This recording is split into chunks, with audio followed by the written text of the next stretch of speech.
ఓం అరుణాచలేశ్వరాయ నమః. గత వారం మేము అరుణాచలం వెళ్ళినప్పుడు గిరి ప్రదక్షిణ చేయడం జరిగింది.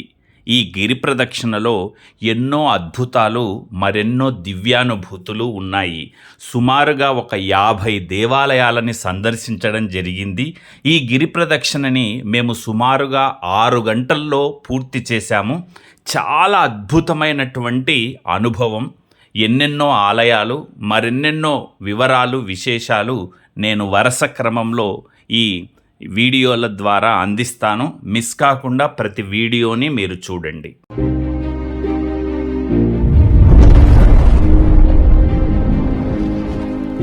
గత సోమవారమే మేము అరుణాచలంలో గిరి ప్రదక్షిణ చేశామండి. రాజగోపురం అంటే ప్రధాన ఆలయం, అరుణాచలేశ్వర స్వామి ఆలయం బయట రాజగోపురం ఏదైతే ఉందో అక్కడ దీపాలు వెలిగించి అక్కడ నుంచి ఈ యొక్క గిరి ప్రదక్షిణ మొదలు పెట్టామండి. మేము కూడా మొదటిసారి అరుణాచలం వెళ్ళడం, ఈ మొదటిసారే గిరి ప్రదక్షిణ చేయాలని సంకల్పించుకోవడం జరిగింది. నిజంగా గిరి ప్రదక్షిణ తాలూకు అనుభవాలు, అనుభూతులు ఎన్నని చెప్పాలనో అన్ని చెప్పొచ్చండి. అంత అద్భుతంగా ఉంటుంది. ఒక దివ్యానుభూతి కలుగుతుందనడంలో ఏమాత్రమూ సందేహం లేదు. 14 కిలోమీటర్ల ప్రయాణం అండి. ఎలాంటి చెప్పులు లేకుండా ఆ యొక్క రోడ్ల మీద మనం అలా వెళుతూ ఉండాలి. ఒకవైపు ఆటోలు, వెహికల్స్ వెళుతూ ఉంటాయి. మనం ఎడమ వైపే, సాధారణంగా అందరూ ఎడమ వైపునే ఈ గిరి ప్రదక్షిణ చేస్తుంటారు. ఈ గిరి ప్రదక్షిణలో మనకు అష్టలింగాల యొక్క ఆలయాలు, అష్టదిక్పాలకులు ప్రతిష్ఠించినటువంటి అష్టలింగాలు, అలాగే మనకు అష్టనందులు, ఇంకా బోలెడన్ని వినాయక స్వామి ఆలయాలు, కుమారస్వామి ఆలయాలు, అమ్మవార్ల ఆలయాలు వస్తాయండి. మీరన్నీ చూపిస్తాను, మీరన్నీ చూద్దురు. అదిగోండి, ముందుగా ఇక్కడ చూడండి. ఈ వీడియోలో ఇక్కడ మనకు విఘ్న వినాయకుడు ఉన్నాడండి. ఇక్కడ విఘ్న వినాయకుడిని దర్శించుకుందాము. ఆల్రెడీ మొదటి వీడియో చేశానండి ఈ గిరి ప్రదక్షిణ తాలూకు. నేను డిస్క్రిప్షన్లో లింక్ ఇస్తాను. వరుసగా నేను వీడియోలు ఈ గిరి ప్రదక్షిణ తాలూకు మీకు అందిస్తూనే ఉంటాను. ఎన్నో పదుల సంఖ్యలో, దాదాపు ఒక 40-50 దేవాలయాలను ఈ గిరి ప్రదక్షిణలో మేము సందర్శించడం జరిగింది. అదిగో విఘ్న వినాయకుడిని దర్శించుకొని ముందుకు వెళుతున్నాము. ఈ యొక్క అష్టలింగాలలో ఇంద్రలింగాన్ని మొదటగా మేము సందర్శించుకున్నామండి. ఎందుకు అంటే అది ప్రధాన ఆలయం, రాజగోపురానికి దగ్గరలో ఇంద్రలింగం ఉంటుంది. ఇంద్రలింగం అంటే ఇంద్రుడు ప్రతిష్ఠించిన లింగం. అష్టదిక్పాలకులు ఈ యొక్క అరుణాచలంలో ఆయా చోట్ల లింగాలను ప్రతిష్ఠించారన్నమాట. ఇక్కడ మేము దర్శనం చేసుకొని ముందుకు వెళ్తున్నాము. ఇది వినాయకుడి ఆలయం అండి. ఈ వినాయకుడిని దండం పెట్టుకొని ఆ ఎదురుగా కనిపించే గిరికి కూడా దండం పెట్టుకుంటాము. మీకు ఎందుకు అంటే గిరి అంటే అక్కడ శివయ్య అని చెప్పేసి. గిరి ప్రదక్షిణ ఎందుకు చేస్తారంటే శివుడి చుట్టూ ప్రదక్షిణ చేయడం లాంటిదన్నమాట.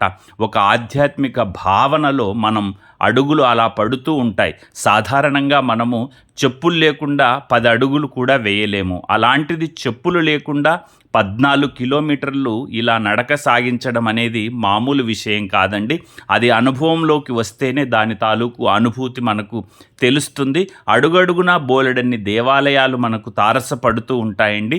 ఇది కూడా ఒక దేవాలయం అండి. బహుశా అమ్మవారి ఆలయం అనుకుంటాను. అయితే తమిళులకు భాషాభిమానం ఎక్కువ అండి. ఆ దేవాలయాల పేర్లు కూడా తమిళంలో ఉంటాయి, కనీసం ఇంగ్లీష్లో కూడా ఉండవు. అందువల్ల అది ఏ దేవాలయము అని చెప్పలేకపోతాము, పోల్చుకోలేకపోతాము. ఎందుకంటే ఉదయాన్నే కాబట్టి కొన్ని దేవాలయాల తలుపులు తెరిచి ఉండవన్నమాట. మార్గ మధ్యంలో అడుగడుగునా మనకు అనేక దేవాలయాలు తారసపడుతూ ఉంటాయి. అక్కడ దండం పెట్టుకొని ముందుకు సాగిపోతూనే ఉంటాం. అసలు అలా మొదలు పెడుతూ ఉంటే, అలా వెళ్ళిపోతూ ఉంటే మనతో పాటు 100 మంది, అంటే సాధారణ దినాల్లో 100 మంది ఉంటారు. అదే పౌర్ణమి రోజు 1000 మంది ఉంటారు. కార్తీక పౌర్ణమి రోజు లక్షల మంది గిరి ప్రదక్షిణ చేస్తారన్నమాట. చూస్తున్నారు కదండి, ఇక్కడ కూడా ఒక ఆలయం ఉంది. మరి ఈ ఆలయం దేనికి సంబంధించింది అన్నది మనకు తెలియదు. తలుపులు వేసున్నాయండి. బయట నుంచి అలా దండం పెట్టుకొని అదిగో మా ఆవిడ మా అమ్మాయి దండం పెట్టుకుంటున్నారు కదా, అలా దండం పెట్టుకొని అలా ముందుకు సాగిపోవడమే అన్నమాట. నిజంగా ఈ గిరి ప్రదక్షిణ అనేది మనిషి జీవితంలో ఒక్కసారైనా చెయ్యాలి అని అంటారండి. నిజంగా ఎంత బాగుంటుందంటే మాటల్లో చెప్పలేమండి, అనుభవించిన వాళ్ళకే తెలుస్తుంది. ఎప్పటి నుంచో ఎంతో కాలంగా అరుణాచలం వెళ్ళాలి, స్వామివారిని దర్శించుకోవాలి, గిరి ప్రదక్షిణ చేయాలని అనుకుంటూ ఉన్నాము. అయితే ఆయన పిలుపు లేకుంటే ఎవరు అరుణాచలంలో ఒక్క అడుగు కూడా పెట్టలేరు అని అంటారు. ఆ రకంగా మేము ఆయన పిలుపు మేరకు రావడం జరిగింది. గిరి ప్రదక్షిణ చేయాలని గట్టి సంకల్పంతో అడుగులు వేస్తున్నాము. ఆ శివయ్యే మా అడుగులకు ఊతమిచ్చి ముందుకు నడిపిస్తున్నాడండి. మనకు అడుగడుగునా ఎంతోమంది సాధువులు సత్సంగం వాళ్ళు కనిపిస్తూ ఉంటారు. వాళ్లకు మనం దానం చేయాలంటే ఆ భగవంతుడిచ్చింది దానం చేయొచ్చండి.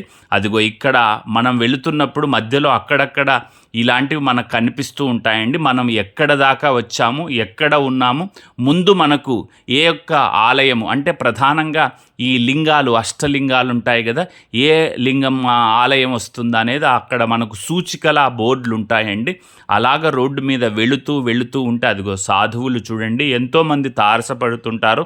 మనం కాస్త డబ్బులు గనక తీసుకొని వెళ్ళినట్లయితే ఒక 5-10 రూపాయల ఒక్కొక్కరికి అలా మనం ఇచ్చుకుంటూ ముందుకు వెళుతూ ఉండాలండి. ఎక్కడ ఎవరు మనల్ని ఇబ్బంది పెట్టరు, వాళ్ళు అడుగుతారు, మనం ఇవ్వాలనుకుంటే ఇవ్వచ్చు, లేదనుకుంటే ముందుకు అలా సాగిపోవచ్చు అన్నమాట. అందరూ ఓం అరుణాచల శివ, ఓం అరుణాచల శివ అలా అనుకుంటూ భగవంతుని మీదనే మనసుని ధ్యానంలో నిమగ్నం చేసి ముందుకు వెళుతూ ఉంటారు. చూస్తున్నారు కదండి, ఇంకా తెలతెలవారుతున్నటువంటి పరిస్థితి. అదిగో రోడ్డుకు అటువైపు కూడా ఒక దేవాలయం ఉంది. కొన్ని సందర్భాల్లో మనం ప్రతి చోట రోడ్డు దాటి వెళ్ళలేం కాబట్టి ఇక్కడ నుంచే దండం పెట్టుకుంటాము. అదిగో మరో వినాయకుడి యొక్క ఆలయం, గణేష మందిరం చూస్తున్నారు కదండి. మనం అక్కడ మొదట్లో ఒక వినాయకుడి దేవాలయాన్ని దర్శించుకున్నాము.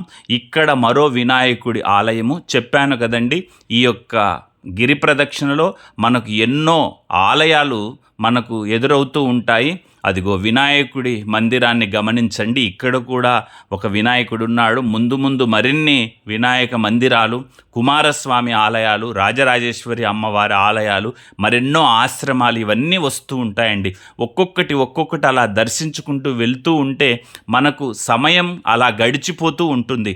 సాధారణంగా కొంతమంది 14 కిలోమీటర్ల గిరి ప్రదక్షిణ, అది కూడా చెప్పులు లేకుండా, అయ్య బాబోయ్ మేము చెయ్యగలుగుతామా అని చెప్పేసి కొంతమంది ఆలోచిస్తూ ఉంటారు.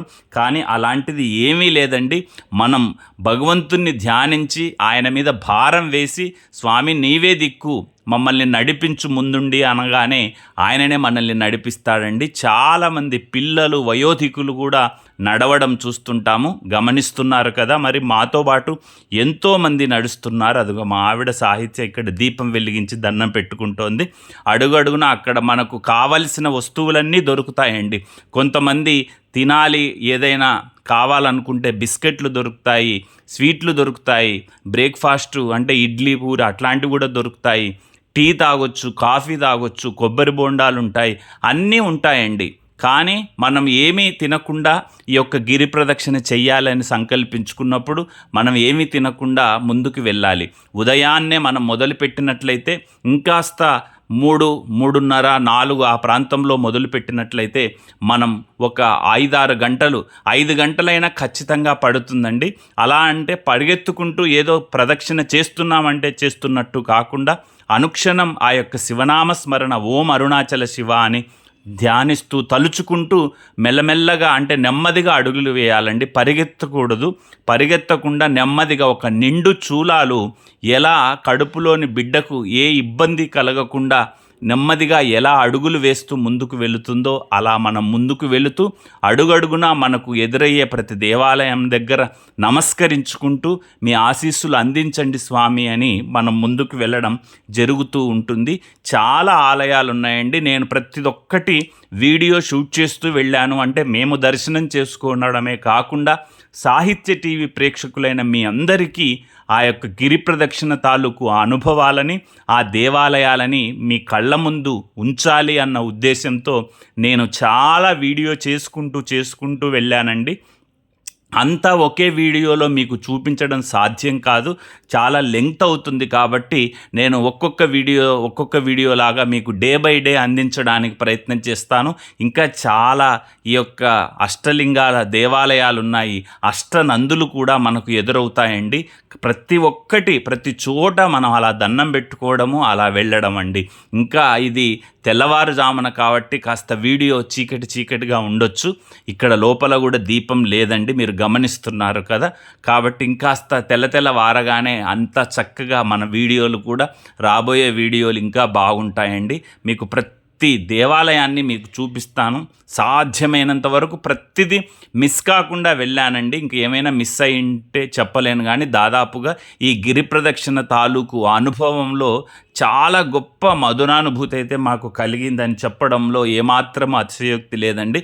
ప్రతి ఒక్కరండి, పిల్లలు పెద్దలు అలా వెళుతూ ఉంటారు. అంటే 24/7 అన్నట్టుగా, అంటే పగలు రాత్రి తేడా లేకుండా నిరంతరాయంగా ఈ గిరి ప్రదక్షిణ చేస్తూ ఉంటారు. చాలామంది అంటూ ఉంటారు, అంటే మనిషి జీవితంలో 2 భాగాలుగా విభజిస్తే అరుణాచల సందర్శనం తర్వాత, అరుణాచల సందర్శనానికి ముందు అని. ఈ అరుణాచలాన్ని సందర్శించి ఆ తర్వాత గిరి ప్రదక్షిణ చేసిన తర్వాత మన జీవితంలో ఎన్నో మార్పులు సంభవిస్తాయి, అంతా మంచి జరుగుతుంది అన్న ఒక భావనతో ప్రతి ఒక్కరూ మనస్ఫూర్తిగా గిరి ప్రదక్షిణ చేస్తూ ఉంటారండి. 14 కిలోమీటర్లు అలా 14 నిమిషాలు చాలా తేలికగా. చూడండి, నేను, మా ఆవిడ, మా అమ్మాయి, మేమందరం 14 కిలోమీటర్లు చెప్పులు లేకుండా నడవడం అంటే మామూలుగా ఆలోచిస్తే సాధ్యపడదు, కానీ భగవంతుని మీద భారం వేస్తే ఖచ్చితంగా సాధ్యపడుతుంది. మరో వీడియోలో మళ్ళీ please watch, like, share and subscribe సాహిత్య టీవీ.